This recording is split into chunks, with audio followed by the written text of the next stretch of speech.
সব দোষ এই তিনজনের। এদের কারণে ম্যাচ হারেছে বাংলাদেশ।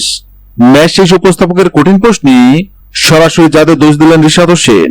যে দল কয়েক সপ্তাহ আগেই ওয়েস্ট ইন্ডিজকে তাদের মাঠে গিয়ে হোয়াইট ওয়াশ করেছিল, সেই বাংলাদেশে এবার নিজেদের মাটিতে লজ্জাজনকভাবে হোয়াইট ওয়াশ হলো। চট্টগ্রামে 3 ম্যাচ টি-20 সিরিজে একটিও জয় পায়নি টাইগাররা। পুরো সিরিজের জন্য ব্যাটিং বোলিং সব জায়গাতেই ভরাডুবি। এই পারফরমেন্সে খেপে গেছেন বাংলাদেশের সেরা leg spinner Rishad Hossain. Match শেষে তিনি ক্ষুদ্র কণ্ঠে বলেন, সব দোষ এই তিনজনের।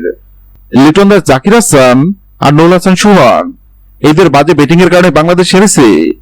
এই তিনজনের কাছ থেকে আমরা অভিজ্ঞতা আশা করেছিলাম, কিন্তু তারা পুরো দলকে ডুবিয়েছে। রিশাদ আরো যোগ করেন, লিটন এখন আর সেই লিটন নেই। শর্ট সিলেকশনে ভয়াবহ খারাপ, জাকির সুযোগ পেয়েও কাজে লাগাতে পারছেন না, আর সোহান তো ফিনিশিং একদম ব্যর্থ। আন্তর্জাতিক মানেমান পারফরমেন্স মেনে নেওয়া যায় না। আজকের ম্যাচে বাংলাদেশের ইনিংসের চিত্রই বলে দেয় কেন রিশাদ এতটা হতাশ। 3 বলে 5 রান করা জাকির, 9 বলে 6 রান করা লিটন, আর গুরুত্বপূর্ণ সময় ব্যর্থ সোহান। এই তিনজনের ব্যর্থতায় ভেঙে পড়ে batting line up. Tanzid Hasan Tamim একাই লড়েছেন পুরো দলের হয়ে। তার 62 বলে 89 রান ইনিংসে বাংলাদেশে একমাত্র উজ্জ্বল দিক।